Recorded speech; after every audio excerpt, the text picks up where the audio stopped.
Hello, it's Thursday, March 10th, 2016. I just read a story here.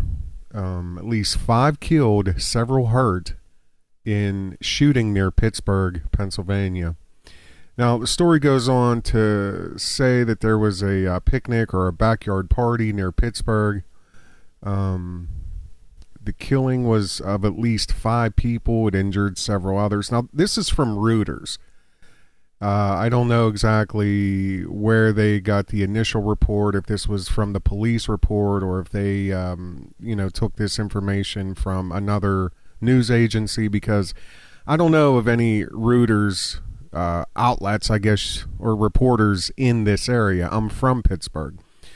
So reading down through this, I was surprised to read this here where it says, the attack in Wilkinsburg, a borough of 15,000, chiefly lower and middle income residents. First of all, Wilkinsburg is nowhere near middle income. If you look on the income demographics, the paw print for the Pittsburgh area, the southwestern Pennsylvania area, the area that Wilkinsburg in, it's nowhere near nowhere near middle income. It's a D, if not lower. There is massive poverty, hardly any businesses in Wilkinsburg. And most people avoid, unless you live there, most people avoid Wilkinsburg and have avoided Wilkinsburg that I know of for at least 15 years. Nobody goes there because, well, let me read this first. Okay, now the reporter states, this is the latest in a series of mass shootings that have elevated gun control as an issue in the U.S. presidential elections. Now, let me tell you something. First of all, this reporter or shill, paid shill, whoever they are, I challenge you and I invite you, excuse me, I invite you, come to Pittsburgh. Come to Pittsburgh and stay for 2 weeks, and let's see how many more of these mass shootings there are. This isn't a mass shooting, okay? This is very, very, very common. Now, don't get me wrong. This is a tragedy. This is a shame. It's a sin. I mean, there's nothing good about this. However, this is nothing new for Wilkinsburg. The death toll may be a little high on an average, but this is nothing new. This has been going on for, that, like I said, that I know of, 15 years in Wilkinsburg, from, cocaine, ecstasy, marijuana, and now really heroin. There's been a huge, huge drug war in that portion of the city for many, many years. And it's about, right now, it's about 2 things. It's about heroin and it's about territory. Wilkinsburg is a central staging location for a lot of high roller drug dealers. They may have a house, 2, 3 houses in Wilkinsburg, and then they branch out from there into other communities within an hour to 2 hours of Pittsburgh. So this is nothing new for them, and it's a shame. Like I said, absolutely, yes, it's a shame, it's a sin. But I got to tell you this too. If somebody would have called me the other day or yesterday and said, "Hey, you want to come down to we're having a backyard barbecue, and this one's going to be there, that one's going to be there, and Joe,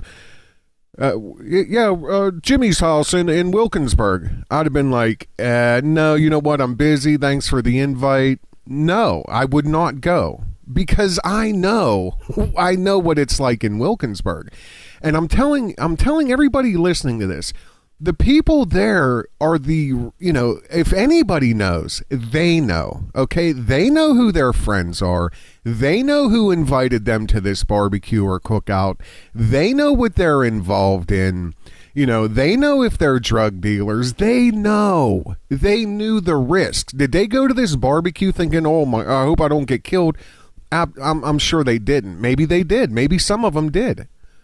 Was this a setup, or were they only gunning for one, maybe two people, but just decided to kill everybody? I mean, I don't know. But the reality of this is the active participants in there know what the deal is, and it's nobody's right to report on this, to talk about it's another installment in mass shootings of the. You want to talk about an epidemic? Talk about heroin, Reuters. Talk about the heroin epidemic. Talk about how, pre 9/11, Afghanistan was responsible for around 2% of the opium and heroin trade. Okay. Then talk about after the invasion, the Iraqi invasion, the war in the Middle East, and all of our soldiers over there putting fences and barbed wire and turnstiles at the front of the poppy fields and giving key cards to the farmers, making sure the right people get in and out of the fields. Then talk about how now Afghanistan is responsible for 98% of the opium and heroin trade in the world. Okay, talk about that. Don't talk about something you know nothing about. This is a tragedy. It is a shame. Okay, but you're not from here. You don't know what it's like here. And God forbid you'd have to be born and raised in a scenario. A lot of these people, this is all they know. And I'm going to tell you one last thing. This is just going to be a quick, a quick summary of this. Again, I'm from this area.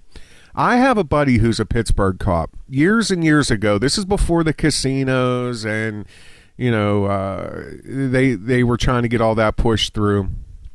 There was a revitalization because you have to understand something. Pittsburgh is a completely naked town. And what I mean by that is it's constantly trying to reinvent itself. It used to be, the steel mills, the mines, the strong labor unions. It's not like that. It hasn't been like that for a long time. There's maybe 2 or 3 mills still running. A few thousand guys have jobs. I'm pretty sure mostly all the mines are shut down. There might be a few running, but the demographic of money around here started trickling down really since the late 80s, early 90s. The retirees, the pensioners, and, there's just no industry here. There's no money. I mean, yes, there's a lot of good hospitals, and if you're into healthcare, it's pretty easy to get a job. But other than that, there's really nothing here. And Pittsburgh's always trying to, have a niche. They want to latch on to something. And they ran a marketing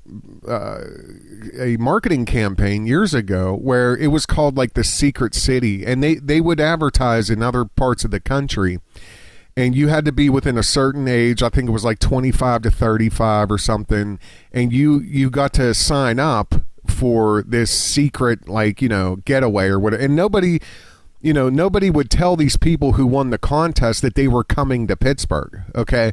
So they literally were taken to it. They win the contest, say they're from, Utah or Denver or whatever. They'd win the contest.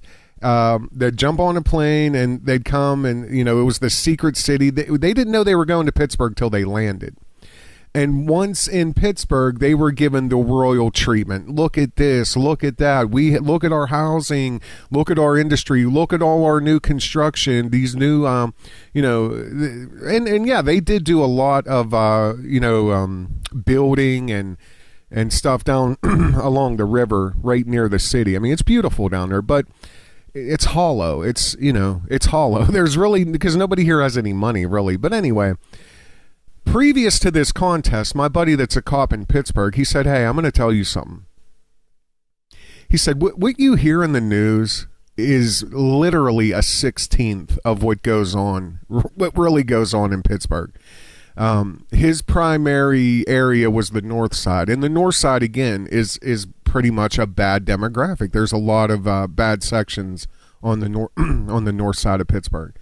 Just outside of the city, like once you get further out, there's a lot of nicer areas. But if you can still see the city and you live on the north side, you're in a bad demographic. But he said, "I'm telling you something." He's like, we were told, basically we don't talk about it. because they're trying to change the perspective of Pittsburgh on a national level.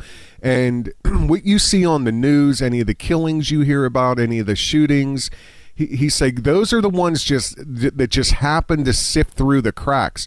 Those aren't supposed to be getting out to the public. He said the people have no idea what really goes on here on a day-to-day basis, because we're not allowed to talk about it. Because again, this is pre the casinos, and pre, because they're trying to rebrand Pittsburgh, and that always stuck with me. Because I've always wondered. I mean, shootings here, like I said, are nothing new. This type of story is nothing new. Aside from the amount of people that got killed at once, yeah, that's a little new, but still.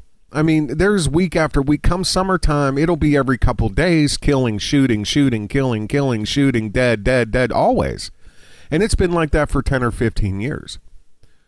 So, I guess